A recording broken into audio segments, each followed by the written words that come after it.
আপনি অজু করে কখনো খেয়াল করছেন কিনা জানি না, অজু করার পর পর কেমন যেন একটা ফ্রেশ ফ্রেশ ভাব লাগে। যার যার লাগছে তারা বলেন ঠিক কিনা? অজু করার সাথে সাথে কেমন যেন একটা নিজেকে পবিত্র পবিত্র ভাব লাগে। তখন আর কারো সাথে ঝগড়া করতে ইচ্ছা, মারামারি করতে ইচ্ছা, গালাগালি করতে ইচ্ছা। তাহলে অজু সামান্য পানির অজু, সামান্য হাত ধোয়ার অজু, মুখ ধোয়ার অজু মানুষের ভিতরে কিছুক্ষণের জন্য এমন পরিবর্তন নিয়ে আসে, অশ্লীল কথা অশ্লীল কাজ সে করতে চায় না। এইরকম পানির অজু করতে করতে যেদিন রবের দয়ায় আপনার উপর হয়ে যাবে, যেদিন আপনার মনের অজু হয়ে যাবে, সেদিন আপনি দেখবেন আব্দুল্লাহ থেকে সাধারণ বান্দা থেকে আল্লাহর বন্ধু ওলি আল্লাহ হয়ে যেতে পারেন। আল্লাহ আমাদেরকে সে নিয়ামত দান করুক। সবাই মন খুলে বলেন। এবার নামাজের জন্য অজু আছে না নাই? অজুর মধ্যে উপকার, জোরে বলেন অজুর মধ্যে উপকার আছে। এবার আপনি নামাজের জন্য যে নিয়ত করলেন, নিয়তের মধ্যে উপকার। এবার আপনি যে নিয়ত করে তেলাওয়াত করলেন, তেলাওয়াতের মধ্যে উপকার। রুকু করার সময় অনেক সময় খেয়াল করবেন, রুকু পারফেক্টলি করতে গেলে আপনার এই হাঁটুর এই জায়গায় একটু টান খায়, ব্যথা লাগে। অনেকে সে ব্যথাটা না পাওয়ার জন্য হাঁটুটাকে বাঁকা করে দেয়, অথচ এই ব্যথাটাই আপনার আমার জন্য উপকার। সুবহানাল্লাহ। আমরা রুকু থেকে উঠে সামি আল্লাহু লিমান হামিদা বলে দাঁড়ানোর পরে ডাইরেক্ট কোথায় চলে যায়? সিজদায়। আল্লাহু আকবার। কপাল, আমি বলবো না, আপনার কপাল, নাক, হাত, হাঁটু, পা, আঙ্গুল। এবার পায়ের আঙ্গুলটা খেয়াল করবেন, ডান পায়ের আঙ্গুলটা এইভাবে থাকে। অনেকে তো আবার সুন্দর করে ডাইরেক্ট উড়ে তুলি ফেলায়। নিয়ামত আল্লাহ দিয়েছেন, নিতে জানি নাই, ব্যর্থতা আমাদের। আপনি যখন নামাজে সিজদায় গিয়ে সব কিছু রবের দরবারে ঝুঁকাই দিয়ে মনটা পর্যন্ত আপনি যখন আঙ্গুলটা এইভাবে টান দেন, হার্ট উপরের দিকে চলে যায়, ব্রেন নিচের দিকে চলে যায়। আর আমরা সবাই জানি সারা শরীরের মধ্যে রক্ত সঞ্চালন যেটা হয় সেটা হয় হার্ট থেকে। রক্ত সঞ্চালন না হলে কোনো কিছু টিকবে না। এই হার্ট যখন উপরে চলে আসে, ব্রেন যখন নিচে চলে যায়, ওই পাটার ডান পায়ের বৃদ্ধাঙ্গুলের সাথে ব্রেনের একটা সম্পর্ক থাকে, যার কারণে আপনার সে রাস্তাটা খুলে যায়, হার্টের রক্তগুলা অতি দ্রুত ব্রেনের মধ্যে সঞ্চালন হওয়া শুরু হয়। সুবহানাল্লাহ। যেটার কারণে ব্রেনটা রিল্যাক্স হয়। সেজন্য মন খারাপ হলে গান শুনে দেখবেন একবার, মন খারাপ হলে যদি আপনার ইচ্ছা হয় আপনি সিগারেট খাইয়া দেখেন আরেকবার, মন খারাপ হলে আপনি বন্ধুর সাথে আড্ডা মেরে দেখেন একবার। তবে আমার একটা অনুরোধ থাকবে, কখনো মন খারাপ হলে কারোর সাথে কোনো কথা না বলে যাই নামাজটা বিছাই, একটু সিজদায় চলে যান, একটু রবের দরবারে সিজদায় চলে যান। চোখটা বন্ধ করে কপালটা ঝুঁকাই দিয়ে রবের দরবারে 3টা মিনিট সিজদায় থাকেন। আপনার মন বলতে বাধ্য হবে, এই মন ভালো করার জন্য, শান্তি পাওয়ার জন্য যত যা জীবনে করছি সবচাইতে বেস্ট শান্তি আমি রবের দরবারে সিজদায় পেয়েছি। তাহলে রব শুধু আমাদেরকে পরকালীন বাঁচার জন্য সিজদা দেয় নাই, দুনিয়ার মেন্টালিটি শান্তির জন্য সিজদার মধ্যে আল্লাহ নিয়ামতের ব্যবস্থা করে দিয়েছে কি দেয় নাই? আরো জোরে বলেন, দিয়েছে কি দেয় নাই? আল্লাহ পাক আমাদের সবাইকে 5 ওয়াক্তে 5 বার রবের দরবারে সিজদা দেওয়ার তৌফিক দান করুক। এবার আসেন, কারেন্টের লাইন আছে না? এই কারেন্টের লাইন তারে তারে যাইয়া একটা আর্থিং আছে না? আর্থিং কোথায় দেয়? আর্থিং কোথায় দেয়? কেন? প্রত্যেকটা মিটারের জায়গায় যাইয়া দেখবেন, এখানেও দেখেন মিটার আছে, তার মাইকওয়ালা বাইরে জিজ্ঞেস করেন আর্থিং দিছে কি দেয় নাই? মাটিতে কিসের আর্থিং? কারেন্ট তো কারেন্ট। হাই হাই হাই হাই, আল্লাহ আমাদেরকে এমন নিয়ামত দান করছেন ভাই, কিভাবে বুঝাইতাম আপনাদেরকে। কপালটা যখন মাটিতে লাগে, নেগেটিভ এনার্জি সবগুলা মাটি। আমি সবার আওয়াজ শুনতে চাই। স্কুল, কলেজ, ভার্সিটি, মাদ্রাসার ভাই যদি থাকেন স্পেশাল মনোযোগ দিবেন। মাটিতে যখন কপাল লাগে তখন নেগেটিভ এনার্জি সবগুলা মাটি। ইসলাম যে কত সুন্দর একটা ধর্ম, শুধু একটা উদাহরণ দিই। আপনার ইমাম সাহেব হুজুর এখানে বসা, কেউ যদি কাউকে মুসলমান বানানোর জন্য এখানে ধরে আনে, আনার পরে যদি হুজুরকে দেয়, হুজুর কালিমাটা একটু পড়ায় দেন, আমাদের মুসলমান দলে একজন মানুষ বেড়ে যাবে। তখন হুজুর বলবে যে তুমি থামো, আগে আমি তার সাথে একটা কথা বলি। হুজুর সর্বপ্রথম ওনাকে একটা কথা জিজ্ঞেস করবেন, কি জানেন? ভাই, আপনি কি নিজের ইচ্ছায় স্ব ইচ্ছায় খুশি মনে এসেছেন, নাকি আপনাকে কেউ জোর করছে? ওই ব্যক্তি যদি একবার বলে হুজুর আমি আসতে চাই নাই, এই মানুষটা আমারে বলছে কালিমা না বললে আমাকে কষ্ট দিবে, আমাকে মারবে, হত্যা করবে, আমি সেই বয়ে এসেছি। আপনার ইমাম সাহেব সামনে আছে, জিজ্ঞেস করান উনি কি কালিমা পড়াবে? শুনি নাই। উনি বলবেন, আপনারা বলেন উনি কালিমা পড়াবে? ওনার উত্তর আপনারা জানলেন কিভাবে? যে কোনো ছোট্ট মুসলমান উত্তর দিবে, আর আমাদের ইসলাম এত ফেলনার ইসলাম না, আমাদের ইসলাম এত খেলনার ইসলাম না। 24টা ঘন্টা ইসলামের রহমতের দরজা খোলা আছে, যে কোনো মানুষ যে কোনো মুহূর্তে আসতে পারবে। তবে শর্ত হচ্ছে একটা, মহাব্বত নিয়ে আসতে হবে, ভালোবাসা নিয়ে আসতে হবে, আল্লাহ এবং রসুলের প্রেম নিয়ে আসতে হবে। জোরাজুরির কোনো অবস্থান ইসলামে, এটার নাম ইসলাম। যে ইসলামে ঢুকার সময় জোরাজুরি নাই, সেই ইসলামে ঢুকার পরে জোরাজুরি থাকবে কেমনে? ইসলাম জোরাজুরি পছন্দ করে, কারণ ইসলামের মেইন বেস হচ্ছে দুইটা, আদব, মোহাব্বত। সবাই বলি আদব, আদব, আদব, আরেকটু জোরে আদব।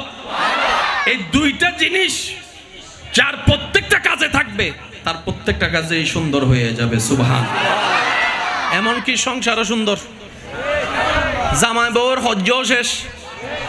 আপনি অজু করে কখনো খেয়াল করছেন কিনা জানি না, অজু করার পর পর কেমন যেন একটা ফ্রেশ ফ্রেশ ভাব লাগে। যার যার লাগছে তারা বলেন ঠিক কিনা? অজু করার সাথে সাথে কেমন যেন একটা নিজেকে পবিত্র পবিত্র ভাব লাগে। তখন আর কারো সাথে ঝগড়া করতে ইচ্ছা, মারামারি করতে ইচ্ছা, গালাগালি করতে ইচ্ছা। তাহলে অজু সামান্য পানির অজু, সামান্য হাত ধোয়ার অজু, মুখ ধোয়ার অজু মানুষের ভিতরে কিছুক্ষণের জন্য এমন পরিবর্তন নিয়ে আসে, অশ্লীল কথা অশ্লীল কাজ সে করতে চায় না। এইরকম পানির অজু করতে করতে যেদিন রবের দয়ায় আপনার উপর হয়ে যাবে, যেদিন আপনার মনের অজু হয়ে যাবে, সেদিন আপনি দেখবেন আব্দুল্লাহ থেকে সাধারণ বান্দা থেকে আল্লাহর বন্ধু ওলি আল্লাহ হয়ে যেতে পারেন। আল্লাহ আমাদেরকে সে নিয়ামত দান করুক। সবাই মন খুলে বলেন। এবার নামাজের জন্য অজু আছে না নাই? অজুর মধ্যে উপকার, জোরে বলেন অজুর মধ্যে উপকার আছে। এবার আপনি নামাজের জন্য যে নিয়ত করলেন, নিয়তের মধ্যে উপকার। এবার আপনি যে নিয়ত করে তেলাওয়াত করলেন, তেলাওয়াতের মধ্যে উপকার।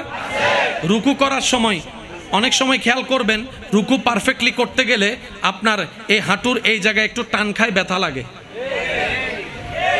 অনেকে সে ব্যথাটা না পাওয়ার জন্য হাঁটুটাকে বাঁকা করে দেয়, অথচ এই ব্যথাটাই আপনার আমার জন্য উপকার। সুবহানাল্লাহ। আমরা রুকু থেকে উঠে সামি আল্লাহু লিমান হামিদা বলে দাঁড়ানোর পরে ডাইরেক্ট কোথায় চলে যায়? সিজদায়। আল্লাহু আকবার। কপাল, আমি বলবো না, আপনার কপাল, নাক, হাত, হাঁটু, পা, আঙ্গুল। এবার পায়ের আঙ্গুলটা খেয়াল করবেন, ডান পায়ের আঙ্গুলটা এইভাবে থাকে। অনেকে তো আবার সুন্দর করে ডাইরেক্ট উড়ে তুলি ফেলায়। নিয়ামত আল্লাহ দিয়েছেন, নিতে জানি নাই, ব্যর্থতা আমাদের। আপনি যখন নামাজে সিজদায় গিয়ে সব কিছু রবের দরবারে ঝুঁকাই দিয়ে মনটা পর্যন্ত আপনি যখন আঙ্গুলটা এইভাবে টান দেন, হার্ট উপরের দিকে চলে যায়, ব্রেন নিচের দিকে চলে যায়। আর আমরা সবাই জানি সারা শরীরের মধ্যে রক্ত সঞ্চালন যেটা হয় সেটা হয় হার্ট থেকে। রক্ত সঞ্চালন না হলে কোনো কিছু টিকবে না। এই হার্ট যখন উপরে চলে আসে, ব্রেন যখন নিচে চলে যায়, ওই পাটার ডান পায়ের বিদ্যাঙ্গুলোর সাথে ব্রেনের একটা সম্পর্ক থাকে, যার কারণে আপনার সে রাস্তাটা খুলে যায়, হার্টের রক্তগুলা অতি দ্রুত ব্রেনের মধ্যে সঞ্চালন হওয়া শুরু হয়। সুবহানাল্লাহ। যেটার কারণে ব্রেনটা রিল্যাক্স হয়। সেজন্য মন খারাপ হলে গান শুনে দেখবেন একবার, মন খারাপ হলে যদি আপনার ইচ্ছা হয় আপনি সিগারেট খাইয়া দেখেন আরেকবার, মন খারাপ হলে আপনি বন্ধুর সাথে আড্ডা মেরে দেখেন একবার। তবে আমার একটা অনুরোধ থাকবে, কখনো মন খারাপ হলে কারোর সাথে কোনো কথা না বলে যাই নামাজটা বিছাই, একটু সিজদায় চলে যান, একটু রবের দরবারে সিজদায় চলে যান। চোখটা বন্ধ করে কপালটা ঝুঁকাই দিয়ে রবের দরবারে 3টা মিনিট সিজদায় থাকেন। আপনার আপনার মন বলতে বাধ্য হবে এই মন ভালো করার জন্য, শান্তি পাওয়ার জন্য যত যা জীবনে করছি সবচাইতে বেস্ট শান্তি আমি রবের দরবারে সিজদায় পেয়েছি। তাহলে রব শুধু আমাদেরকে পরকালীন বাঁচার জন্য সিজদা দেয় নাই, দুনিয়ার মেন্টালিটি শান্তির জন্য সিজদার মধ্যে আল্লাহ নিয়ামতের ব্যবস্থা করে দিছে কি দেয় নাই? আরো জোরে বলেন, দিছে কি দেয় নাই? আল্লাহ পাক আমাদের সবাইকে 5 ওয়াক্তে 5 বার রবের দরবারে সিজদা দেওয়ার তৌফিক দান করুন। এবার আসেন, কারেন্টের লাইন আছে না? এই কারেন্টের লাইন তারে তারে যাইয়া একটা আর্থিং আছে না? আর্থিং কোথায় দেয়? আর্থিং কোথায় দেয়? কেন? প্রত্যেকটা মিটারের জায়গায় জায়গায় দেখবেন, এখানেও দেখেন মিটার আছে, তার মাইকওয়ালা বাইরে জিজ্ঞেস করেন আর্থিং দিছে কি দেয় নাই? মাটিতে কিসের আর্থিং? কারেন্ট তো কারেন্ট। হাই হাই হাই হাই, আল্লাহ আমাদেরকে এমন নিয়ামত দান করছেন ভাই, কিভাবে বুঝাইতাম আপনাদেরকে। কপালটা যখন মাটিতে লাগে, নেগেটিভ এনার্জি সবগুলা মাটি। আমি সবার আওয়াজ শুনতে চাই। স্কুল, কলেজ, ভার্সিটি, মাদ্রাসার ভাই যদি থাকেন স্পেশাল মনোযোগ দিবেন। মাটিতে যখন কপাল লাগে তখন নেগেটিভ এনার্জি সবগুলা মাটি। ইসলাম যে কত সুন্দর একটা ধর্ম, শুধু একটা উদাহরণ দিই। আপনার ইমাম সাহেব হুজুর এখানে বসা, কেউ যদি কাউকে মুসলমান বানানোর জন্য এখানে ধরে আনার পরে যদি হুজুরকে দেয়, হুজুর কালিমাটা একটু পড়ায় দেন, আমাদের মুসলমান দলে একজন মানুষ বেড়ে যাবে। তখন হুজুর বলবে যে তুমি থামো, আগে আমি তার সাথে একটা কথা বলি। হুজুর সর্বপ্রথম ওনাকে একটা কথা জিজ্ঞেস করবেন, কি জানেন? ভাই আপনি কি নিজের ইচ্ছায়, স্ব ইচ্ছায়, খুশি মনে এসেছেন, নাকি আপনাকে কেউ জোর করছে? ওই ব্যক্তি যদি একবার বলে হুজুর আমি আসতে চাই নাই, এই মানুষটা আমারে বলছে কালিমা না বললে আমাকে কষ্ট দিবে, আমাকে মারবে, হত্যা করবে, আমি সেই বয়ে এসেছি। আপনার ইমাম সাহেব সামনে আছে, জিজ্ঞেস করান উনি কি কালিমা পড়াবে? শুনি নাই। উনি বলবেন, আপনারা বলেন উনি কালিমা পড়াবে? ওনার উত্তর আপনারা জানলেন কিভাবে? যে কোনো ছোট্ট মুসলমান উত্তর দিবে, আর আমাদের ইসলাম এত ফেলনার ইসলাম না, আমাদের ইসলাম এত খেলনার ইসলাম না। 24টা ঘন্টা ইসলামের রহমতের দরজা খোলা আছে, যে কোনো মানুষ যে কোনো মুহূর্তে আসতে পারবে। তবে শর্ত হচ্ছে একটা, মহাব্বত নিয়ে আসতে হবে, ভালোবাসা নিয়ে আসতে হবে, আল্লাহ এবং রসুলের প্রেম নিয়ে আসতে হবে। জোরাজুরির কোন অবস্থান ইসলামে, এটার নাম ইসলাম। যে ইসলামে ঢুকার সময় জোরাজুরি নাই, সেই ইসলামে ঢুকার পরে জোরাজুরি থাকবে কেমনে?